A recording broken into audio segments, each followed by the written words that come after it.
Banyak orang terpukau dengan kisah Diana Madurase, tapi sedikit yang benar-benar menganalisis apa yang terjadi. Dalam video ini kita bedah secara jernih, apakah ia benar berpindah agama karena menemukan kebenaran, atau justru karena tekanan hidup yang menghancurkan mentalnya? Dari sakit parah pasca melahirkan, stres berat, ketakutan akan kematian, mimpi-mimpi akibat kondisi psikis yang drop, sampai konflik rumah tangga yang memuncak. Semua itu menciptakan ruang kosong emosional yang bisa diisi oleh apapun yang tampak menenangkan. Ketika seseorang berada di titik terendah hidupnya, bahkan pengalaman biasa bisa terasa seperti wahyu, dan suara hati bisa disangka suara Tuhan. Kita kupas bagaimana mimpi, tekanan mental, suasana gereja, serta rasa diterima secara sosial bisa membentuk keyakinan baru tanpa satupun dasar teologis yang kuat. Tak ada bahasan tentang tauhid, tak ada logika wahyu, tak ada argumentasi akidah. Semua hanya berputar pada perasaan dan pelarian dari luka batin. Video ini bukan menyerang pribadi, tapi membantu kita memahami satu hal penting. Kebenaran tidak ditentukan oleh mimpi, emosi, atau masa hidup yang sulit, tapi oleh akal yang jernih dan wahyu yang konsisten. Jika kamu ingin melihat analisis paling logis, paling menusuk, dan paling jujur tentang kisah Diana Madurase, tonton video ini sampai akhir. Siapkan pikiran jernihmu. Shalom, selamat malam, saudara Tuhan. Ya, saya di channel saya Diana Madurase, dan nama lengkap saya atau nama asli saya adalah Lulu Lismardiana. Saya dari asli suku Madura, dari Sampang, Madura. Terlahir, besar, sekolah, dan juga di Madura. Tetapi Tuhan Yesus memiliki rencana yang luar biasa dengan keselamatan saya yang sebelumnya saya adalah seorang Islam. Dan rumah saya di Sampang itu bersebelahan dengan pondok pesantren terbesar di Sampang, Al-Haromain. Tetapi ya Tuhan sangat baik, Tuhan Yesus luar biasa, membawa saya dalam sebuah pertobatan lahir baru, dan membawa saya ke Kalimantan Barat untuk melayani Tuhan. Iya, Pak. Mungkin bisa diceritain, Bu, gimana Ibu bisa masuk ke Kristen, Bu, dari seberang situ, Bu? Sebelumnya, Bapak Ibu, saya menjadi Kristen itu sesuatu yang sangat panjang perjalanan dari waktunya dan juga kesaksian dalam hidup saya. Sebelumnya saya adalah seorang guru. Saya seorang guru SD yang mengajar di SDN Beringin 2, Tambelangan, Kabupaten Sampang. Saya dulu backgroundnya adalah seorang guru, dan mantan suami saya adalah polisi yang berdinas di Polres Sampang. Saya mantan bayangkari. Ya, tetapi setelah saya menikah dan punya anak pertama saya, ini kesaksian dulu ya. Setelah saya memiliki anak, kesaksian dulu, Bu. Iya, memiliki anak laki-laki kurang lebih 2 tahun, saya terkena sakit infeksi kandungan akut, dan saya sudah berobat sampai ke klinik kandungan, ya. Demikian juga sampai ke rumah sakit Bayangkara yang ada di Surabaya, karena suami saya waktu itu adalah seorang polisi. Dan tanpa saya tetap menjadi seorang muslim waktu itu, berdoa, puasa, tahajud, duha, saya lakukan semuanya, tetapi tidak ada kesembuhan, gitu. Tidak ada kesembuhan, dan membuat saya itu malah semakin hari takut akan mati gitu, karena sering sakitnya.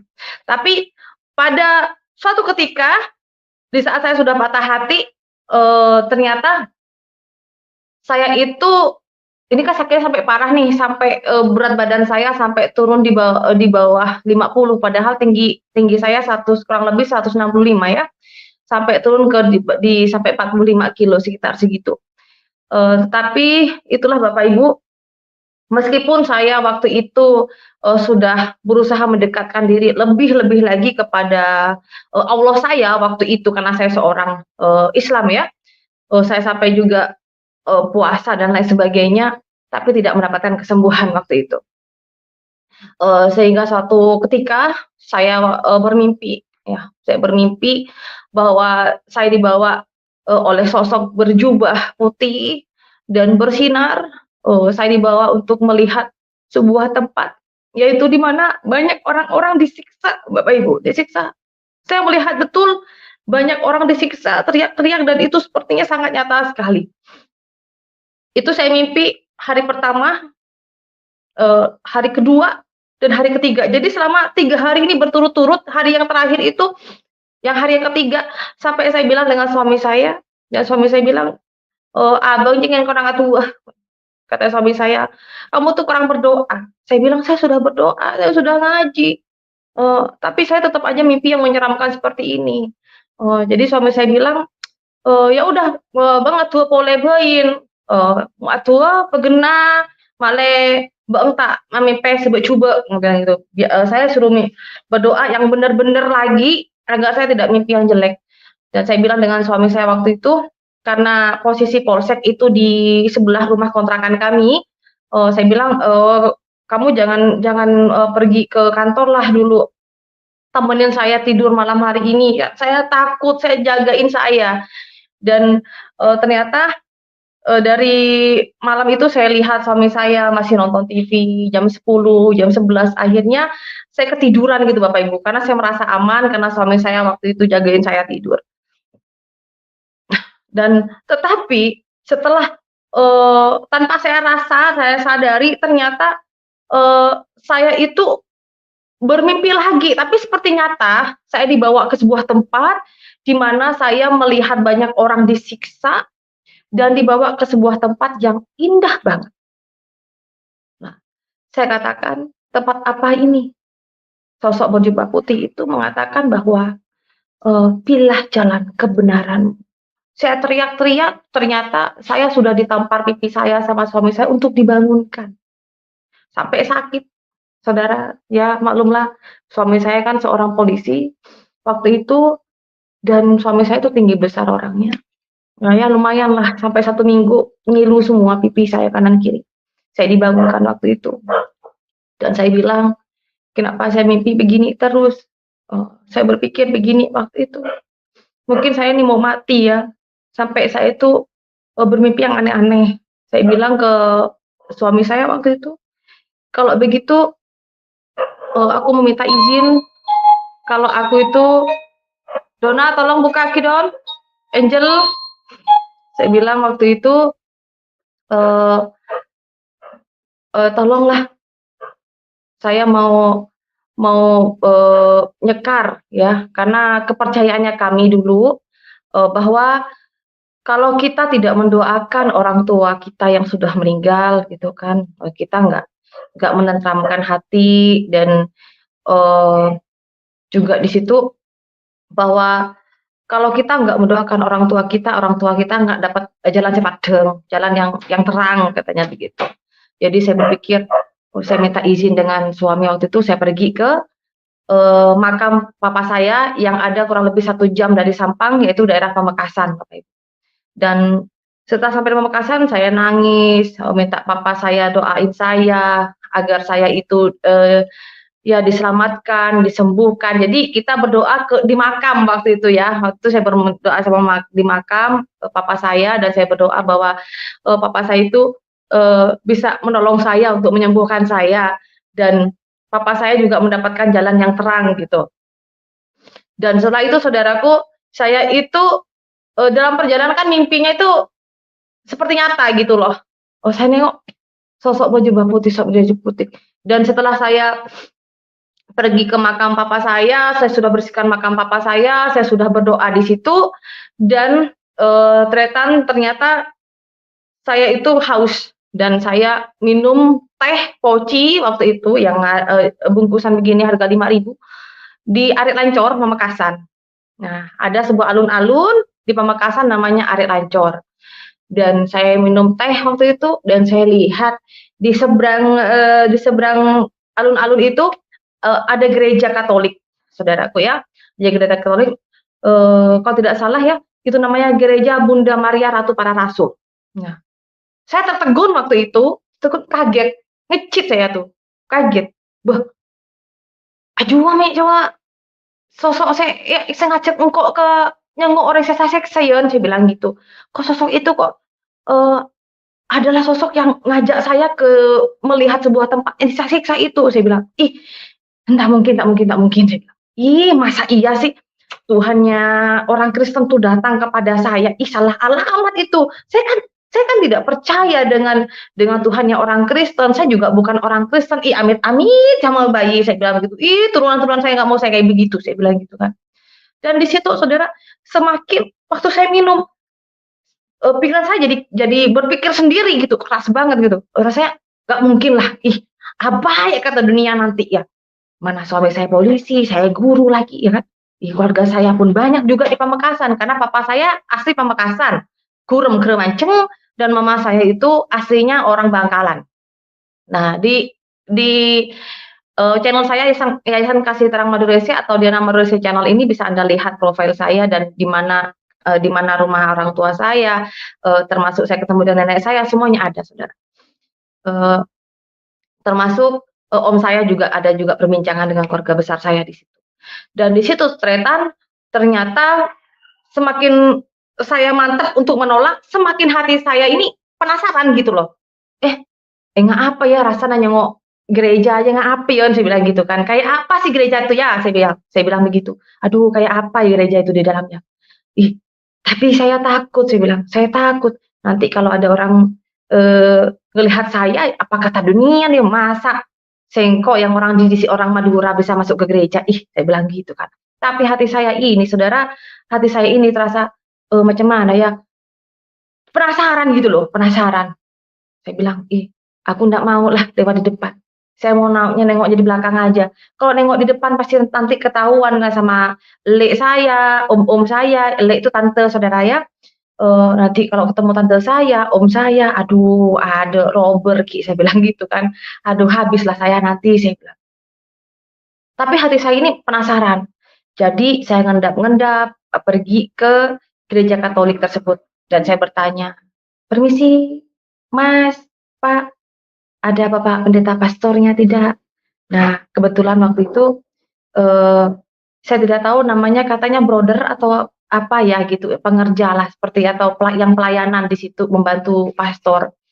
Beliau mengatakan, "Kalau pendeta tidak ada Ibu, tapi yang ada itu Romo. Romo sedang pelayanan ke Sumenep." Beliau bilang, "Oh iya iya iya iya," saya bilang. "Bisakah Mas saya mau masuk ke gereja Mas?" Saya dilihat gitu Bapak Ibu ya. Saya dilihat orang tersebut rasa aneh menengok saya ini kok mau masuk ke gereja ada apa? Dan waktu itu tahun 2004 saat itu ada lagi panas-panasnya lagi dalam keadaan kisah dari bom Bali ya, bom Bali. Dan saya dilihat seperti aneh gitu, dilihat dari atas ke bawah, dilihat dari atas ke bawah, ini ngapain orang perempuan yang mau ke dalam gereja kan? Lagi saya pakai ransel gitu. Jadi saya dimintain keterangan, "Mana adakah surat pengenalnya?" Saya kasihkan KTP, saya kasih KTP, tambah lagi orang itu merasa, eee, kaget gitu loh, "Loh ini kok Ibu kan orang Islam, ngapain Ibu masuk ke gereja?" Saya bilang, "Saya kan cuma pengen tahu gereja itu kayak apa." "Maaf Ibu tidak bisa, karena masuk ke gereja ini bukanlah untuk orang umum, kita untuk ibadah." Saya kata, Mas, di mana-mana ya, kalau kita nih waktu itu kan saya Islam ya, saya bilang, "Kalau kita ini didatangin sama orang yang bukan Islam, orang Kristen, pengen tahu kita sholat, pengen tahu kita ibadah, pengen tahu itu bagaimana kita ibadah nih orang Islam nih, mereka senang loh. Kenapa kita nih cuma pengen tahu masuk ke gereja? Oh tak bagi," saya bilang. "Oh tak bisa." Saya bilang. Akhirnya karena saya bersikeras, saya dimintain suruh buka tas saya, tas ransel saya, terus jaket saya waktu itu dan helm saya di situ ditaruh dan saya ditanyai, "Maksud tujuannya apa?" Saya cuma mengatakan, "Saya pengen tahu isi gereja itu kayak apa." Karena saya betul-betul penasaran banget kayak apa gitu loh. Kok bisa sih, sosok yang berjubah putih yang membawa saya itu kok ada di spanduknya di depan di situ gitu loh. Jadi saya penasaran aja gitu. Kayak apa ini, tempat apa sih gereja itu kayak apa gitu. Itu jadi dalam pikiran saya harus masuk, saya pengen tahu gitu. Tapi atas saran dari brother tersebut atau pengerja dari gereja Katolik tersebut mengatakan bahwa saya harus menghafalkan doa Bapa Kami dan saya disuruh menghafalkan doa Salam Maria. Saya bilang, "Saya ini kan tidak masuk ke Kristen. Saya cuma pengen tahu isi dalam gereja kayak apa, itu aja." Tapi beliau bilang bahwa saya harus tetap menghafal dan saya minta bahwa, "Ma, ya udah, kalau begitu ya manalah bukunya, saya pengen menghafal." Saya disuruh kembali lagi seminggu kemudian, Bapak Ibu. Dan setelah itu, saya pulang dan saya berusaha menghafal. Cuma karena saya itu, masih dablek ya kan, masih dablek, saya cuma pengen tahu gereja, ngapain juga saya menghafal, saya kan bukan orang Kristen, saya bilang begitu kan. Saya waktu itu belum paham apa itu Kristen, apa itu Katolik, ya apa itu pendeta, apa itu, pastor atau romo, saya tidak tahu, karena saya waktu itu posisinya masih, dalam keadaan Islam. Nah, dan di situ ternyata, saya bilang kepada, si pengerja tersebut, saya mengatakan bahwa setelah seminggu kemudian saya ditanya, "Apakah Ibu sudah hafal?" "Oh, hafal. Saya bisa, tapi saya nggak hafal." "Ya udah kalau gitu coba baca." Nah, di situ saya baca tapi salah-salah. Saya bilang, "Saya nggak hafal Mas, saya kan bukan mau masuk Kristen, saya itu cuma pengen tahu gereja kayak apa." Saya bilang begitu. Akhirnya karena saya bersikeras juga, "Mas tolonglah, saya ini cuma pengen tahu aja, pengen lihat kayak apa sih di dalam isi gereja tersebut," saya bilang begitu.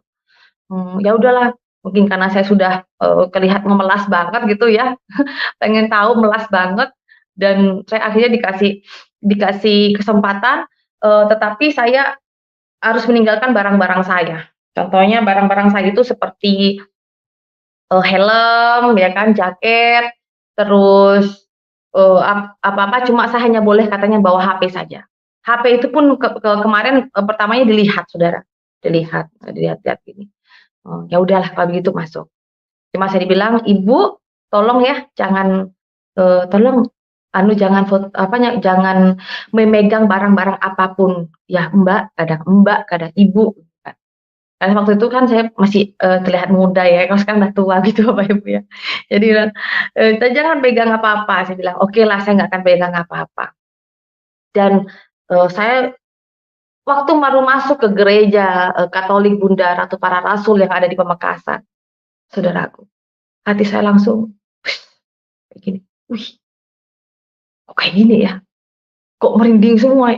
Yang saya rasakan tuh merinding semua, "Ih, kok begini?" Saya katakan. Tapi waktu itu saya ngerasa kok, ih muka saya kok pegel banget, panas, rasanya gatel gitu kan. Oh, akhirnya di belakang pintu itu, di belakang pintu gereja bagian dalam, itu ada sebuah tempat air ya Bapak Ibu, tempat air, saya tidak tahu itu tempat apa, dan di situ karena, emasnya tadi itu bersih-bersih ya, pakai kemucing begini dibersihkan, segala kursi-kursi, terus apa barang-barang di situ, kursi dipakai kemucing, saya cuci muka karena saya, araup katanya orang, "Wih, cek panas ya," araup saya Bapak Ibu, araup itu cuci muka, panas kan dari Sampang ke Pamekasan itu kan lumayan jauh, pakai motor sendiri lagi kan. Dan setelah, saya cuci muka kelihatan nih sama Mas yang itu, yang bersihkan, gereja tersebut, saya dimarahin. "Kan saya sudah bilang jangan pegang-pegang, ini loh air suci, ini air kudus, tidak boleh untuk begini begini begini." Saya bilang, "Ih maafkanlah saya Mas, saya nggak tahu Mas, saya pikir ini kan, air untuk apakah, wastafel kah atau apa," saya bilang. "Saya sudah bilang, jangan pegang-pegang." Saya minta maaf gitu kan, "Maklumlah saya kan tidak tahu," saya bilang begitu. Dan ternyata akhirnya, udah ingat ya, boleh melihat tapi tidak boleh pegang-pegang. Nah, akhirnya saya katakan iya dan saya nggak pegang-pegang, saya nengok, saya merasakan, sesuatu yang, sangat luar biasa. Saya merasakan senang waktu itu saya melihat di dalam bagian gereja itu sangat luar biasa cantik, Bapak Ibu. Ya, gerejanya itu adalah gereja Katolik Bunda Ratu Para Rasul yang ada di Pamekasan, Madura. Ya, tepatnya itu ada di seberang alun-alun Arek Ancol. Megah sekali gerejanya. Dan, di situ saya melihat begitu banyak, patung, hiasan-hiasan, pokoknya luar biasa gitu. Dan tanpa saya sadari, saya itu melangkahkan kaki saya itu naik ke atas altar. Dan setelah di atas celingak-celinguk begini, ada gong juga, dan saya dimarahin. "Turun turun turun turun!" Kan sudah saya bilang, jangan pegang apa-apa. Saya bilang, saya tidak pegang apa-apa, tapi kamu naik di atas altar ini. Kamu tahu nggak? Katanya. Cuma hanya Romo, orang suci yang bisa naik ke tempat itu. Wih, saya bilang. Emangnya apa? Saya bilang begitu kan. Udah, saya aja tidak berani naik ke sana. Turun, turun, turun. Akhirnya saya turun. Ih, Mas, saya minta maaf ya, Mas. Saya nggak tahu, Mas. Saya bilang begitu. Oh, yaudah, kalau gitu kita pergi keluar aja. Lihat Gua Maria. Apalagi Gua Maria ya? Saya bilang gitu kan. Apa itu, Mas? Itu sebuah tempat di mana bisa di sana foto-foto. Dia bilang begitu. Nah, itu Gua Maria itu. Nah, habis setelah itu saya merasa, "Mas, saya terima kasih ya, saya, udah diterima di sini, boleh saya masuk ke gereja ini, terima kasih Mas, saya kalau ada salah saya mohon maaf Mas." Pokoknya saya, memohon maaf teruslah karena saya merasa bersalah dan saya, senang bersukacita, waktu itu karena saya sudah bisa masuk gereja, Saudara. Dan sejak setelah saya masuk gereja itu, pikiran saya itu selalu, "Ih, berarti yang datang kepada saya itu Tuhannya orang Kristen. Tapi kenapa datang ke saya?" Dia kata, "Kenapa harus datang ke saya? Saya kan bukan orang Kristen." Saya akhirnya Bapak Ibu tretan semuanya saudara yaitu dalam Tuhan Yesus Kristus. Saya berpikir begini, apa salah? Apakah Tuhannya orang Kristen tuh salah sasaran ya? Ngapa harus datang ke aku ya? Saya bilang begitu. Saya bingung. Dan di saat saya tidur Bapak Ibu, tengah malam ada seperti angin. Angin dingin sehingga saya terbangun. Di saat saya terbangun, saya buka mata saya noleh. Di pojok kamar saya ada sosok berjubah putih dan beliau itu meletakkan tangan begini. "Anakku, engkau akan melayaniku." Wih, saya mau teriak. Nggak bisa ada suara. Serasa saya mau kabur, tapi kaku semua. Badan, tangan, mulut saya kaku semua. Nah, setelah sosok itu berjubah putih lenyap, saya bisa kabur dan saya teriak, "Ah!" Saya pergi ke polsek ya di kantor, saya cari suami saya waktu itu. Tapi suami saya nggak ada karena patroli. Aduh, aduh, saya berpikir bahwa apakah itu hantu atau apakah itu, ih masa sih Tuhannya orang Kristen? Saya kan bukan orang Kristen. Ih kenapa Tuhannya Kristen tuh salah alamat ke saya bilang gitu kan. Nah, di situ saya berpikir, aduh, bagaimana ini? Bagaimana kok saya didatangin sama Tuhannya orang Kristen?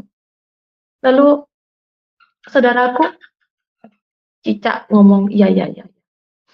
Jadi setelah itu ternyata saya merenung dan saya berpikir, "Ini ada apa ini? Ini ada apa?" Di dalam mimpi saya masih ingat jelas bahwa 3 hari berturut-turut mengatakan bahwa, "Inilah jalan kebenaranmu." Saya menangis di kamar karena suami saya nggak ada, saya menangis.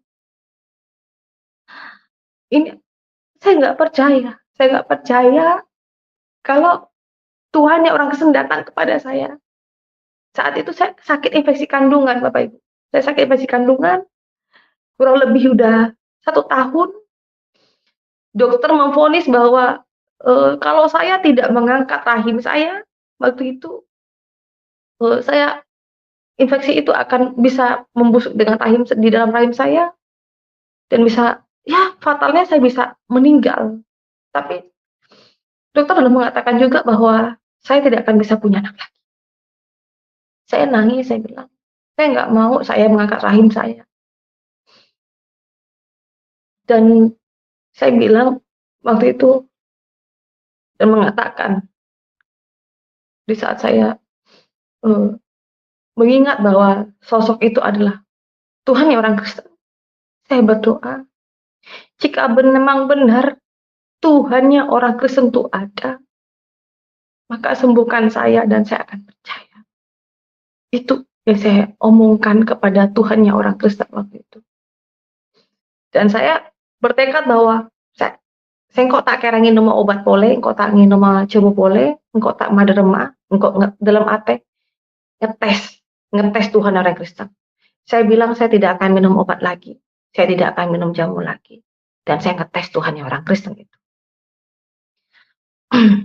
Saudara Tuhan, luar biasanya lagi. Setelah sehari, seminggu, sebulan, yang biasanya cairan yang keluar dari V saya itu banyak.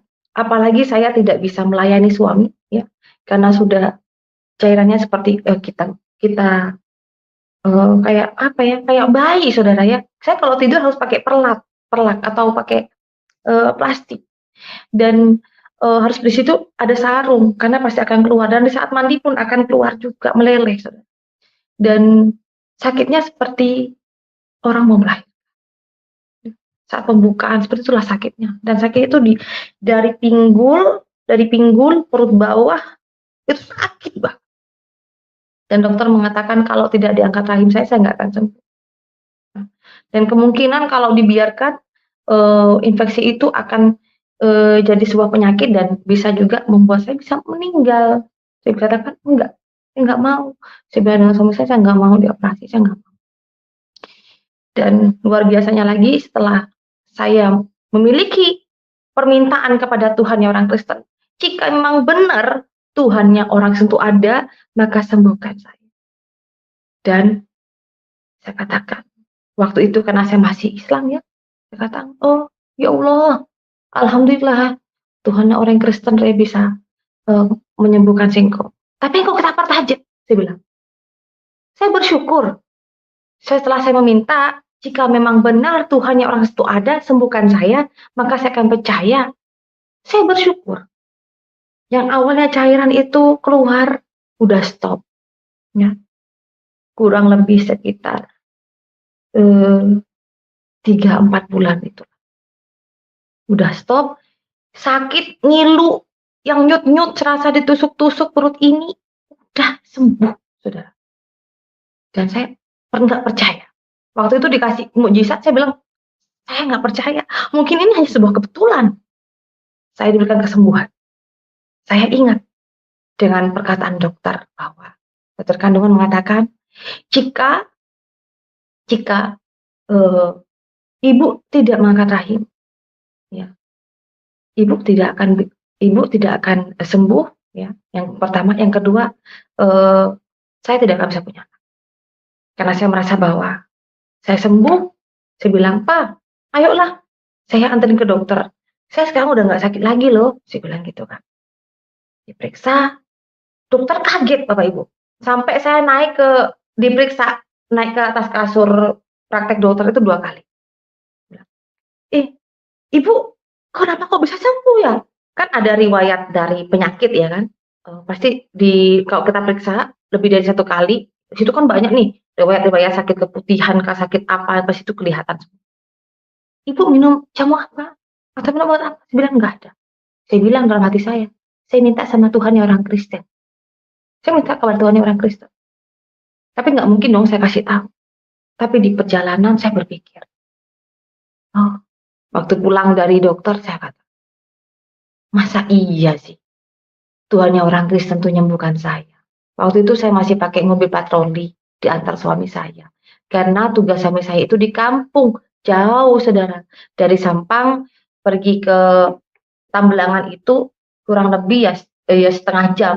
Mungkin 1 jam, kalau pelan-pelan santai-santai sih 1 jam kurang 15 menit lah, sekitar segitu. Karena saya waktu ngajar dari Sampang ke Tambelangan itu ya 1 jaman ke Beringin. Dan ternyata disitulah saya menguji lagi Tuhannya orang Kristen yang kedua. Ini yang pertama kan udah ngasih kesembuhan, tapi saya nggak percaya benar-benar. Yang kedua saya bilang, Tuhannya orang Kristen, jika memang benar Tuhannya orang Kristen yang menyembuhkan saya minta bukti satu lagi. Karena dokter ya, saya seperti ngomong kayak seperti orang yang ngomong dengan bapak saya, teman saya. Bahkan bisa dikatakan kayak seperti orang gila, saudara. Minta bukti itu seperti kayak orang gila kepada Tuhan. Ya. Karena kita ngomong pada sosok yang tidak bisa kita lihat. Nah, tapi kita imani. Dan saya katakan, Tuhannya orang Kristen. Katanya dokter tuh loh. Ya. Kalau nggak diangkat rahim, saya nggak bisa sembuh. Ini saya kasih sembuh loh. Tapi saya nggak percaya sebenarnya bahwa Tuhannya orang Kristen yang bukan saya. Saya mau minta bukti.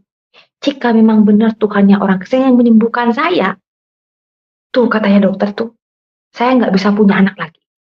Saya mau minta bukti. Saya pengen punya anak itu, tapi harus perempuan. Saya bilang, Tuhannya orang Kristen, saya pengen minta bukti. Jika memang benar Tuhannya orang Kristen yang menyembuhkan saya minta bukti. Ya, dokter juga mengatakan saya nggak bisa punya anak lagi. Saya mau minta anak perempuan. Saya minta bahwa saya mau minta anak perempuan. Dan luar biasanya lagi ternyata, saudara, beberapa bulan kemudian, saya rasakan perusahaan ini ngembang gitu loh. Ngembang dan keras. Tapi saya masih datang bulan. Saya menstruasi. Saya bilang dengan suami saya waktu pulang tugas, Pak, tang tabu dulu. Jangan abu, jangan gero, jangan geli, Pak. Saya bilang, perut saya makin lama ini makin besar, makin keras dan kencang.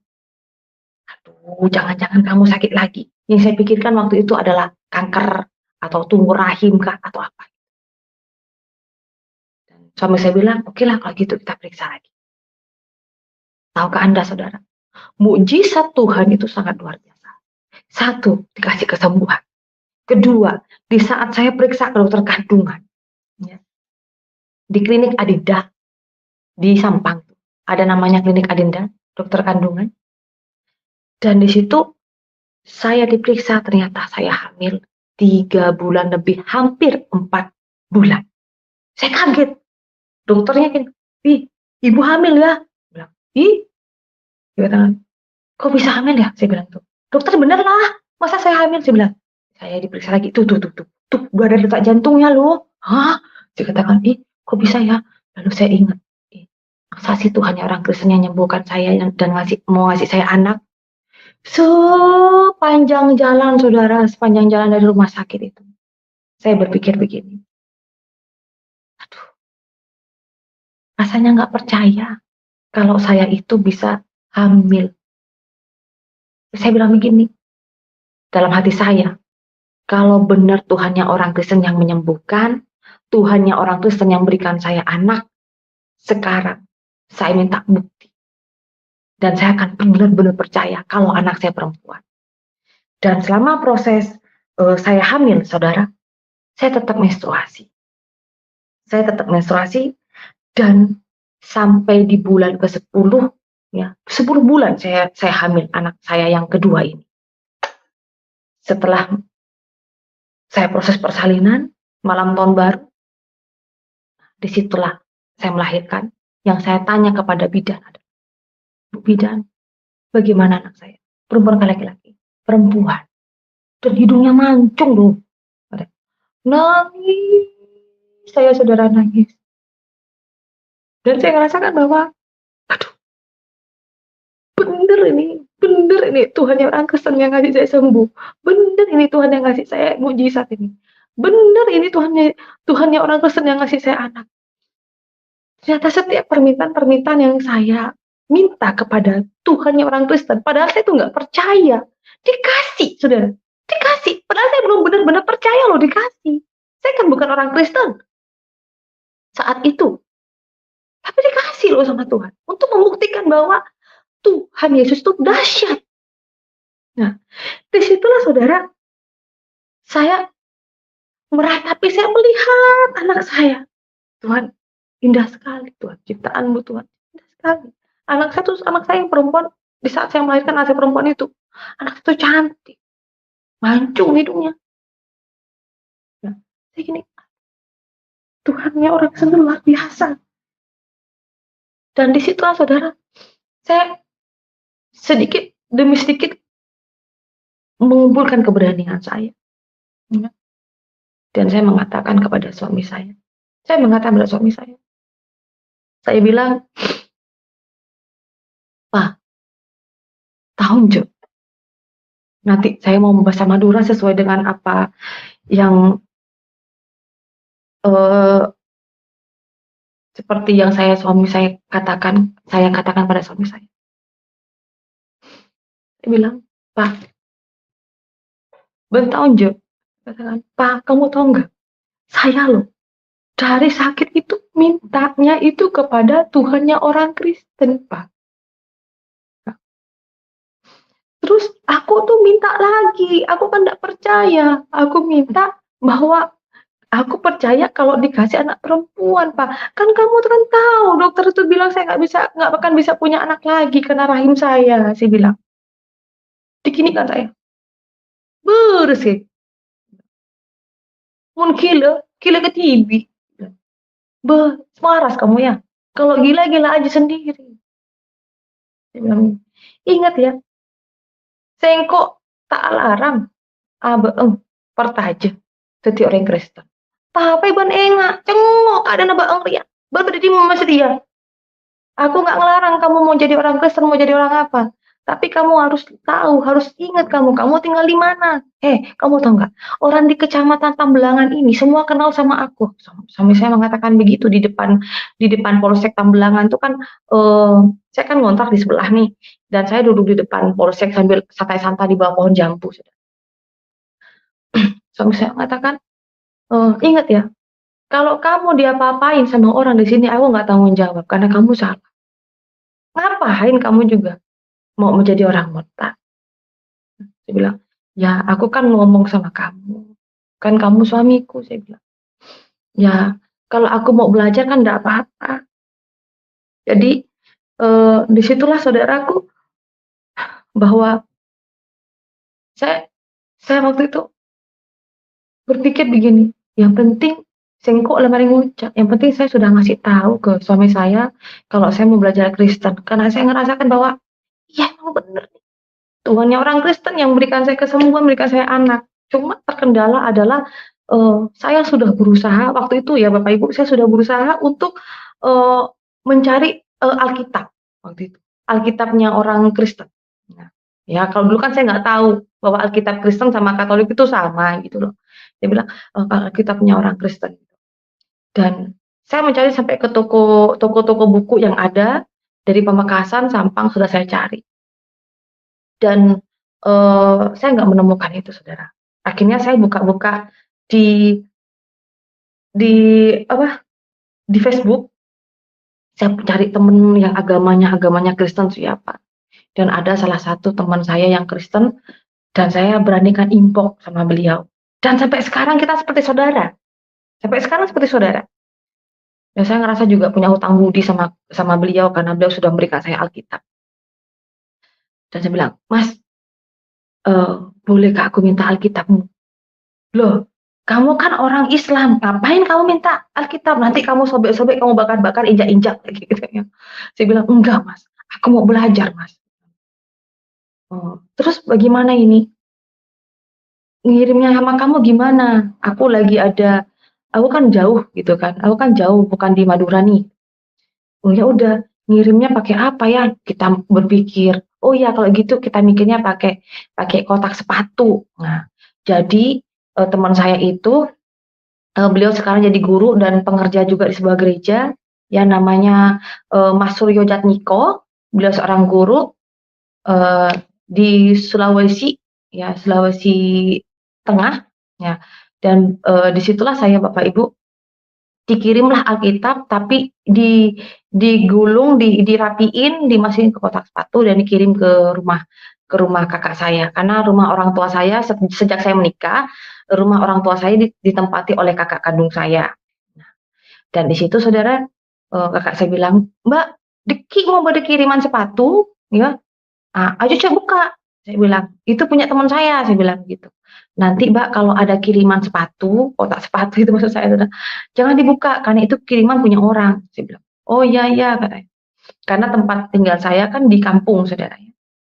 Dan di situ akhirnya eee, dapat paketan itu seneng banget saudara. Saya buka-buka, baca-baca, di situ yang paling saya sukai pertama kali adalah Amsal juga Mazmur. Ya saya sering baca-baca di situ. Saya kalau udah baca, saya tidur, saya taruh di bawah bantal, saudara. Saya taruh bawah bantal. Karena saya dulunya masih mengimani ya, kalau dulu waktu saya masih Islam, saya ngerasa kalau saya peluk Al-Quran itu ngerasa saya aman gitu kan. Dan waktu itu saya peluk Alkitab, ih biar aja Tuhannya orang Kristen jaga saya gitu kan. Saya bawa tidur gitu saudara ya. Udah gitu satu-satunya lagi. Dan ya kalau suami saya sih, saya rasa sudah pernah lihat lah bahwa saya itu sering baca-baca Alkitab dan, saya menyembunyikannya di bawah bantal, Saudara. Dan tapi itulah saudaraku ya, 10 tahun, saya belum belum dibaptis ya, tahun 2004 itu Saudara ya, saya, bertemu dengan Tuhan, nya orang Kristen dari mimpi dan sampai, saya baca-baca dan lain sebagainya, tapi saya tidak mempunyai keberanian bahwa, saya itu mau dibaptis atau saya mau pergi ke gereja, tidak ada keberanian waktu itu. Eee, tetapi ya itulah, rencana Tuhan mungkin berbeda, Tuhan memiliki, rencana dan rancangan yang lebih lagi dalam hidup saya, sehingga ya suami saya juga mungkin ya ngelihat saya itu udah enek kali ya, ngelihat saya itu, saya sering baca Alkitab, terus, saya itu udah nggak pakai kerudung lagi gitu, udah lebih mencintai Alkitab gitu ya. Dan demikian juga masalah dalam rumah tangga saya juga, semakin pelik, ya mungkin itu jalannya Tuhan, sehingga akhirnya kami itu, bercerai baik-baik gitu. Dan setiap perkataan-perkataan suami saya, "Udah kalau gitu, kamu harus setuju, kamu ngomong ini iya, ini iya, ini iya ya." Saya iyain aja waktu saat saat, proses perceraian. Kalau diperhatikan dengan tenang, kisah seperti Budiana sama sekali tidak menunjukkan bahwa Kristen benar atau Islam salah. Yang tampak hanyalah seseorang yang sedang berada di titik paling rapuh dalam hidupnya. Sakit parah pasca melahirkan, takut mati, mimpi buruk berulang, stres berat, kehampaan emosional, dan tekanan rumah tangga. Dalam kondisi seperti ini, manusia bukan sedang mencari kebenaran, tapi sedang mencari pegangan apapun yang terasa menenangkan. Perpindahan agama yang terjadi pada keadaan seperti itu lebih mirip pelarian psikologis daripada hasil perenungan teologis. Mimpinya tentang sosok putih pun tidak bisa dijadikan bukti apapun. Semua agama memiliki cerita mimpi serupa. Umat Hindu bertemu dewa, umat Katolik bertemu Maria, umat Buddha bertemu Avalokitesvara, orang Jawa bertemu Sunan Kalijaga. Mimpi hanyalah pencampuran stres, ketakutan, dan bayangan bawah sadar. Kalau agama ditentukan oleh mimpi, maka semua agama otomatis benar sekaligus salah. Itu bukan cara berpikir yang waras. Begitu pula soal kesembuhan. Orang Hindu sembuh setelah puja, orang Muslim sembuh setelah ruqyah, orang ateis sembuh meski tidak berdoa sama sekali. Tubuh memang punya mekanisme pemulihan. Dokter bisa salah menilai tingkat infeksi atau imunitas bekerja lambat. Kalau setiap kesembuhan dianggap sebagai kemenangan suatu agama, maka semua agama dapat mengklaim hal yang sama. Lagi-lagi, itu bukan standar kebenaran. Itu hanya bias manusia yang ingin mencari makna dari kejadian tak terduga. Perasaan damai saat masuk gereja juga bukan bukti apapun. Gereja memang dibuat dengan pencahayaan lembut, musik halus, dan suasana hening. Itu memicu reaksi biologis berupa ketenangan dan keharuan. Sama seperti orang merasa damai di masjid, di vihara, atau bahkan saat melihat pemandangan alam. Perasaan bukan wahyu. Jika kebenaran agama ditentukan oleh emosi, maka semua tempat indah otomatis menjadi agama.